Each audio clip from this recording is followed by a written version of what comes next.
Dankie Mpilo, Dankie Life, Dankie Natik. Ladies and gentlemen, boys and girls, brothers and sisters in Christ, welcome to the Blue Heart Podcast, to your number one exciting podcast in the Shiselane region, brought to you all the way by Natik. Santana Longe, we love you guys by the love of the Lord. Santana Nyanyan. I'm your host today. My name is Chokozan Dube, aka Chores Makazi. Here we are having meaningful conversations that touches the heart and uplifts the soul. Njengenjwayelo, angihambi ngedwa ke namhlanje. Nginesivakashi sami. She was here in the previous episode, and then by public demand, but siyamcela lo sisilona asekabuye khona ufuna ukuthi ashare lebona. So I'm going to give you the opportunity as introduce and Hi guys, guess what? It's me again. Hi guys, it's me viewers. Ninjani, siyabonga ukuthi niphinza nisijoyine, niphinza nisifune more nathi sanifuna. Thanks so much, guys. Please don't forget to like, to share, to subscribe. And also there's a comment section there. Please, siyacela bafethu, cela nibhale something. Namhlanje siku episode number 14. Siyazama guys, your support meter. Siyacela bafethu, please share it because the content lesifaka lana is not our content but the content yethu sonke. Uze nathi khona ukuthi nawe khona ukuthi usizakale kusasa. Pios, how are you? I'm good. All right. Khala kusete do. Ya namhlanje lemuntu mani. Guys, lemuntu mani namhlanje ayido Friday noma lesihlanu. Otherwise, how have you been? How's life general? Silingsabalabenzile siyibamba shit. Yamuzo phela sibamba ukushisa, bamba kushisa bathi baba noma so yabona sinatandla dvuthwa baba njalo khethile. Otherwise, how's life? You know, the last time you were here, you were so passionate about your transformation from umuntu obunguye to becoming a better person. Yes, how has it been so far? I think so long as I transform daily on daily basis. Uhlute discover nje ukuthi awusengimlona nalala ngikhonile ngaphusha ngabamba kwacina. Uyabo life nje ihamba kanjalo ngicabanga ukuthi sengikushake off yabona na ule type ubuyame kakhulu kuma parents. Mami yabo ugcina sorry yabo uzobiyadimana sengiyatimela mina sathi ngilokusisa Sengimtsala. Awusokukhulekile nami sengiyabona sengaba advisor nalaba yemele. Ngicela advice ngoba mina ngiyacabanga ngosiyami. Shabam. So take time to know her. Yeah, she go, ma. I've known her for. You know you about 6 months and don't this and you funa go shata Sunday, man. No, mina sisina 3. Hayi. So ngaqala vele ubhekabhekele kodwa inkomo lokubihlana ukucashwa. Uto-enjoy phela nalomshadweni ngoba nalesikhathi asad tazakubita umdala siba for back to boy bese ziyakhala ngemva kwami bese som-enjoy 3 months lo mntwana abantu kubana lemshadweni. But then what's the advice ngangipha yona mina now uthayise nje umjidele ngaphandle ufuna ungena emshadweni just nje briefly nje ngoba namhlanje ngifuna sikhulumise indaba le emotional but indaba le serious yabona. But ngicela advice nje nyalo before singena nje kule advice nje nawo mina ufuna yeah bantu abashadele for the right reasons kude lenye formula lengayinika right reasons only niyo lento usustain le marriage. Angashadele nje thayiso lokupheka abantu egonyo asengithatha umfana yabo ayikho lento shinizo sekhasha naye ngikancane ngoba phela ngithathela lokho phela bathi ngiyabuka indaba mana another 5 years laze bangithathele mana another 5 years sathathela ukuthi uvula bakwasha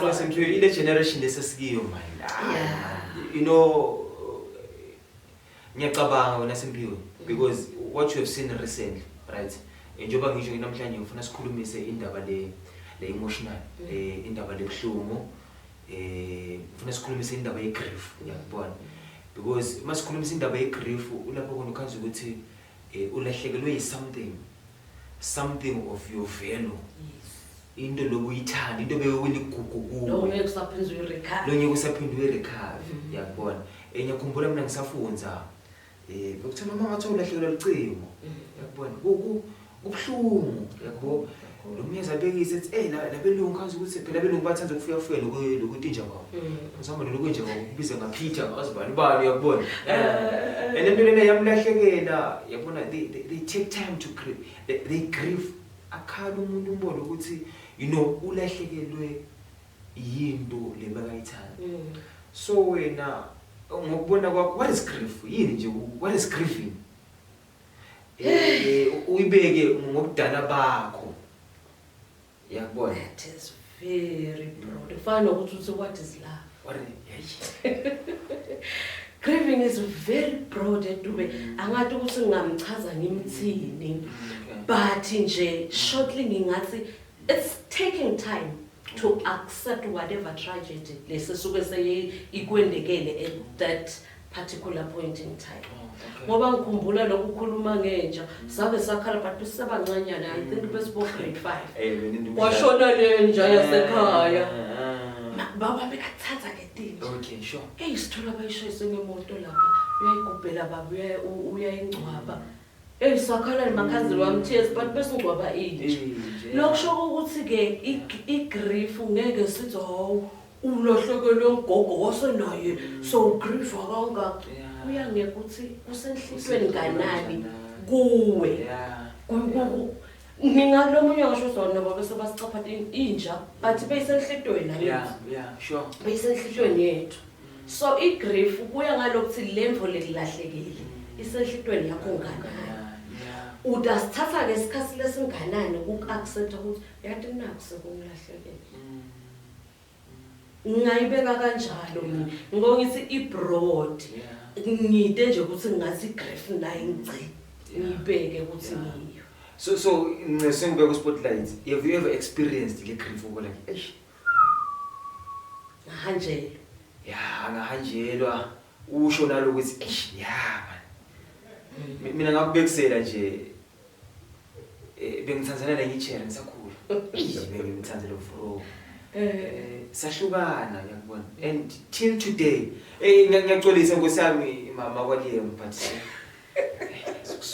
so kwakhiwe imbono kodwa le mateme khona mtshele makale yakubona and it took me so long even till today lesikhala salomuntu solo ngiyaziyo uhlupho singabe ngabe sesikole yes so I just want to put you on the spotlight have you ever been in a situation whereby uzwe nalokuthi yabona ngilahlekile and how was the experience Dube mina sangile kwaze kwaphinze kwangibhanisela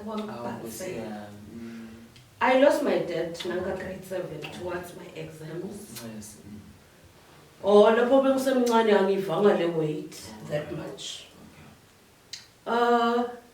kuma ke bese 2 I lost that brother of mine ngasala ngisho umfana kwasala mina ngathi ngisabuke lokho 4 years back I lost my mom ngisele nje akunasisa kunabani so ngikwati kahle kulahlekelwa kude into lebhlungu Dube kulahlekelwa ngumntali akuna age noma kungathiwa sokumdzala unefamily yakho uyadisebentela stable losing a parent ngake ngabuka nakhambe egogo ngendlela bomamncane bebakhala batigicita ngayo uthi buta sepase bakhala ngakho labantu sebane family yabo kude into lebhlungu like that but ke as much kubhlungu Dube iyafuna losilempilo bese uyencenga uqhubeke singabe sesinkonkoshela ekuthenini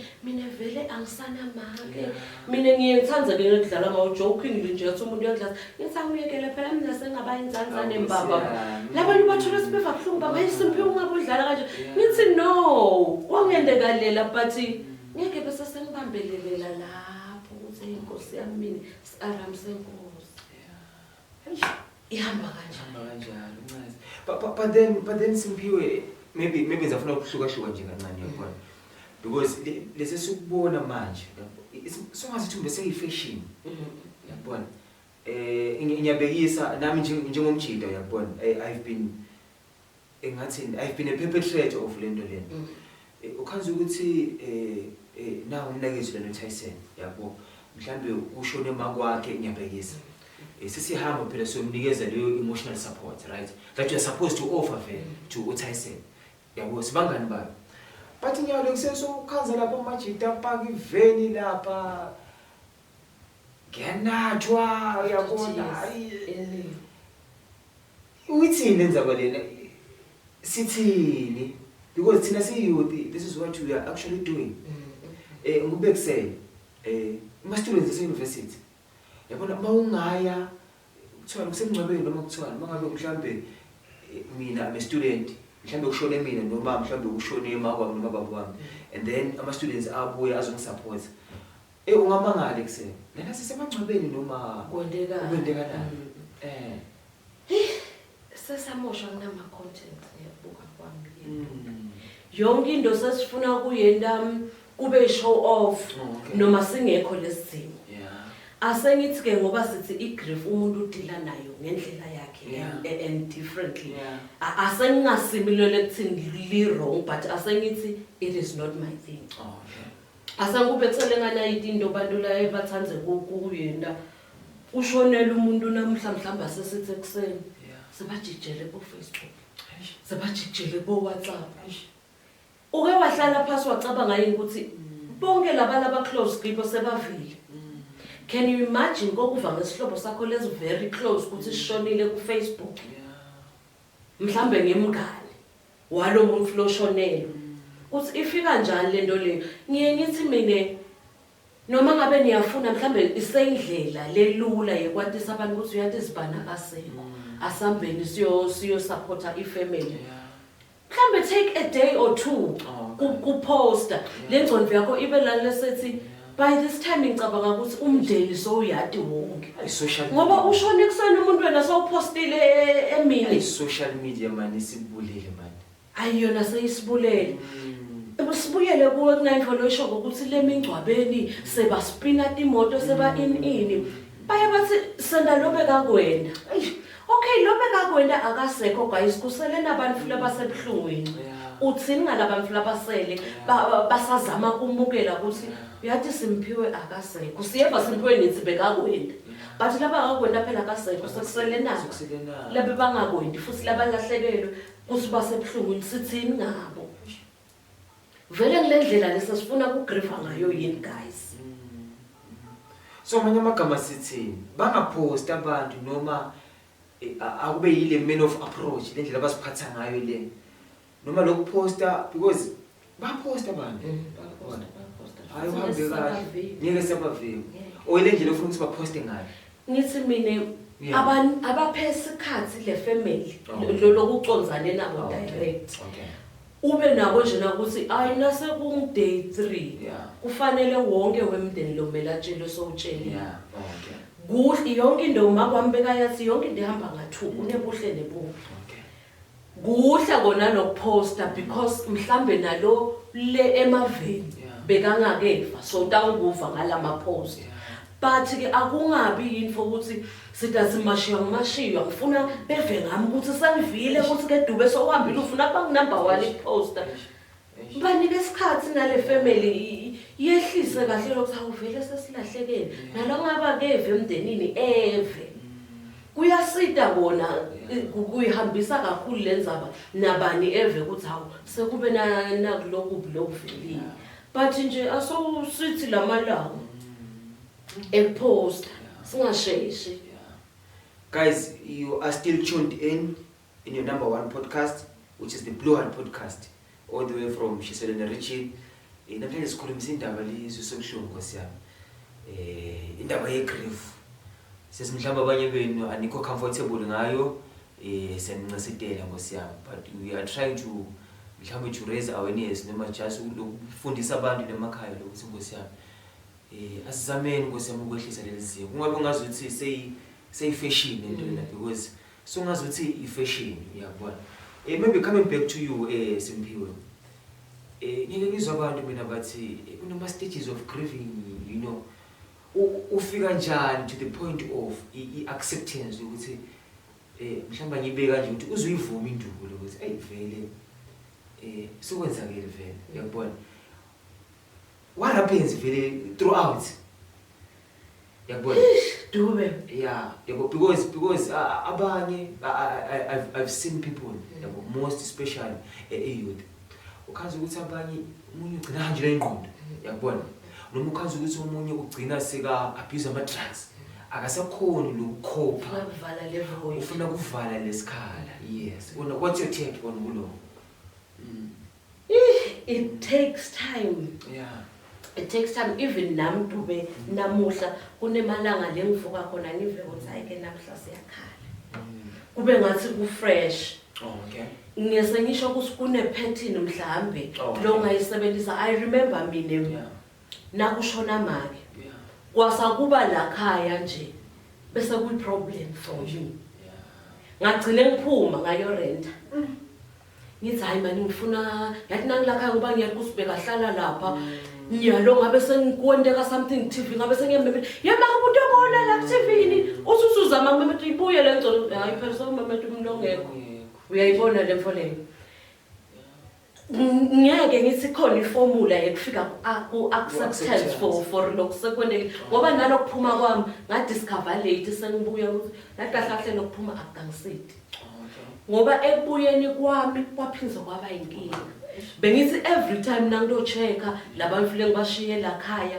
uqalele phasi ngathi hayi yaba lento lengithi ngizama kuyenda ayisebenzi ngoba every time angithi angisekho la khaya nangithi ngiyabuya ukuphinza ecala phasi ukuthi kodwa ngabe nyalo sihleli lapha so kutawuhluka umuntu nemuntu asibavumeleni bamfu okay bagrive ngalendlela labafuna ngayo nangalendlela lebeva ukuthi kukahle for bona uye uva umuntu athi nanyalo lo muntu after 10 years usasitshela ngama kwakhe akadluli vele kuye lo muntu futhi ende njani ngoba akadluli siyakubongela wena usheshe waba nemandla ekukudlulisa but phela asinam questions nangidube sithi hayela sesimcomforte izinafu lenye info Dube lengiva ngathi iyazama ku speed up I process yek accept okay senda nayi area nayi lezivamisa kuyenda le support isiyithi fu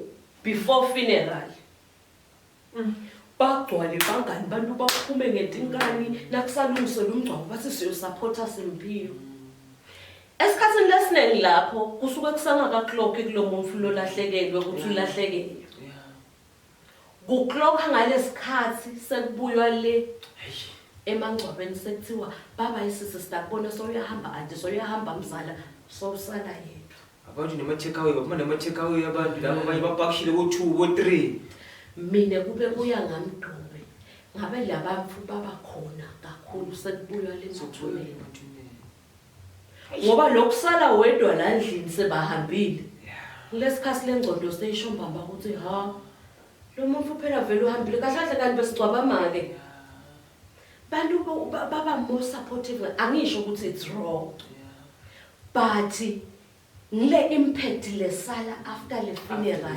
lele kulimata kakhulu umuntu lokuthi wonke sowuvalesile mina nje nginema relatives lengawagcina ngalomgcwaba ukwenzanga ngawabona till today uzophinda babone futhi mangabe sokunalo munye umgcwabo mhlambe ke kulenye info enenye info bantu bayibacabanga ukuthi kusupporta umuntu lo lahlekwele lokumnika ema-handouts so umuphatha imadlana somphinda yini sometimes lokhu ngicheka mina bengihlale ngisho nje ngithi do you know family yami bengikhalela checking up on me Simphiwe unjani lokho kuphela how are you coping how was your day manje ke imndeni iva ngathi yena ngobe sangifonela sodwa ngifuna imali so sometimes ngisuka nje ukufuna kuvela ukuthi nina malume lo ngibutile ukuthi unjani emfana sisi lokusisi sangekho phela I support imco phela support imco manje thina siva ngathi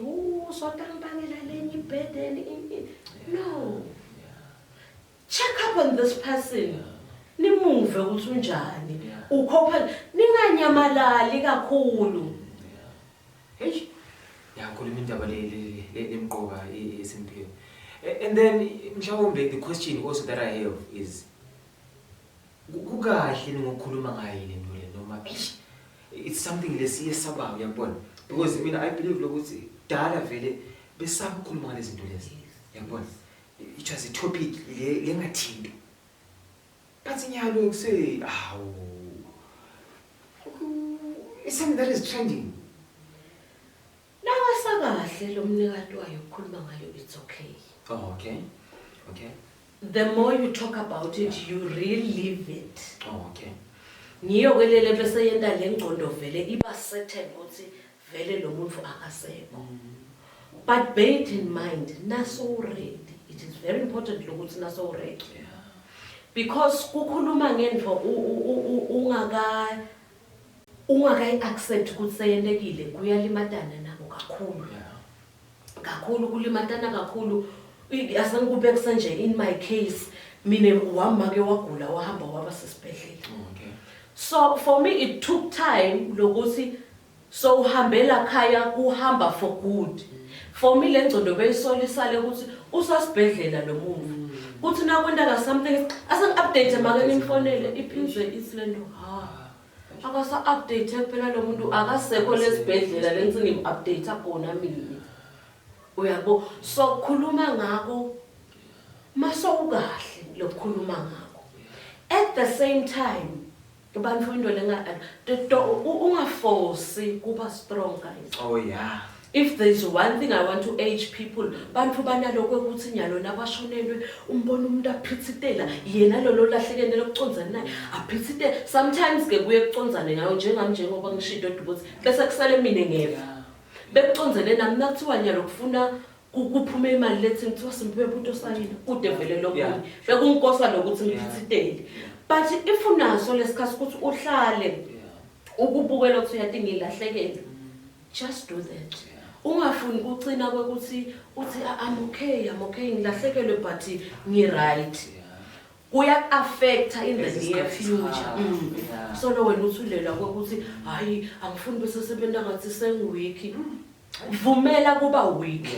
Kusalungelo lakho na ulahlekelwe ngumuntu lo close kuwe kuba weak. Ungafuni kuba strong. Kube sekuyalimata in the near future. Ngiko ngithi mina Dube yathi le topic lena isuke yangithinta kakhulu nasikhuluma nje ngalenza bayothi vumela kube weak mina my mom wa develop heart failure ngekushona kwendvodza yakhe wathula umuntu flomdzala kulesi phithiphithi wathi du wangehlisa ngisho yinye ngempela wathula du kwase 3 months down the line stress akasala sohlala ukuphela umoya akasakhona ukuphefumula bodokotela bathi kahle kwendekeni lento le yakulimala wathi nasasho bathi wakumukela njani wenda njani nakwendeka wathi there was a lot going on niyathi ke nakushona emadoda esikhathini lesiningi bavumbe ukuthi emadvodza akadifeli babuka umfati wasibe kunesiphithiphithi kakhulu bengide nalesikhathi ukuthi ngindawo khaleni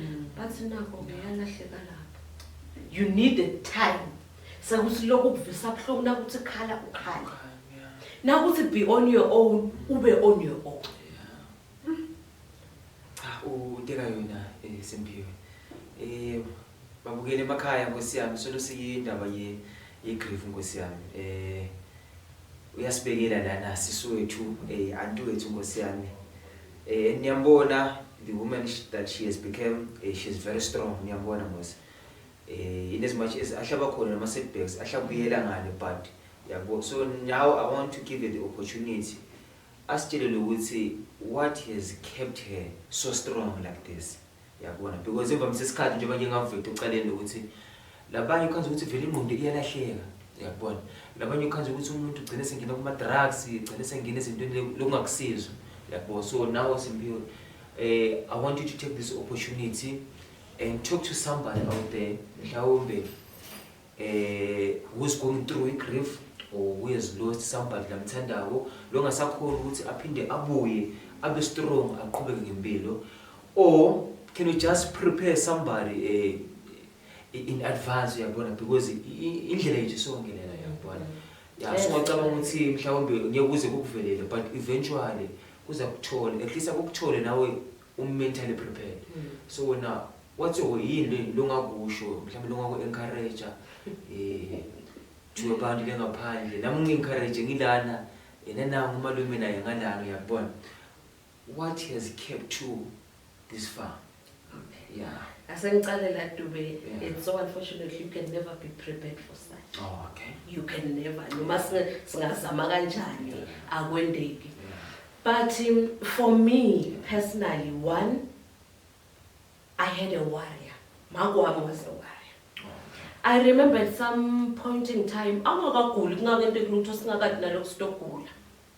Wake wahlala phansi nje sicoca wathi sempiwe kulaba kithi bobhuti wami lapho sesiwami.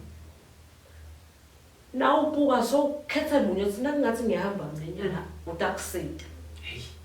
Khetha nje munye uyabona ke manje mesibalo awusita nasonke. Ngabe athenga page ngangababoni vele. Ngile mfo le yendeka vele after that.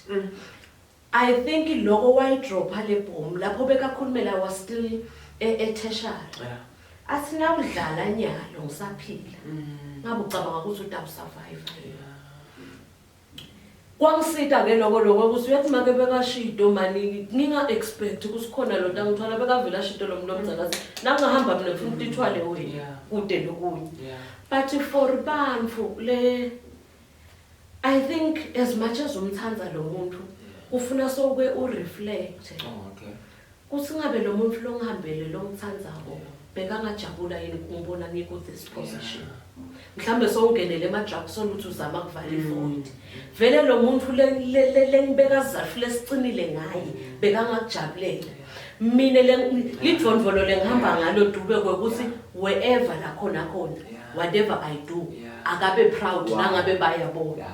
So abayibambe lapho. Yeah. Abayibambe lapho. Hayi. Uyibeke yacaca ukuthi noma ngabe kuyakuvelela but everything that you are doing funa wazi ukuthi lo muntu lo sowalala is proud of everything that you are doing for the person you've become. Nkosi yami ungabe sowungena ama drugs uthini ngalo muntu lo wahamba emhlabeni. Cha Simpiwe, thanks so much for your time. Thanks so much for sharing your personal story. I know it was not easy, but you know the fact that you have a big heart. You are a strong woman. Please continue being a strong woman as you are. From your host today, Sayivara Namhlanje. Please guys, don't forget to like, to share, and also to subscribe.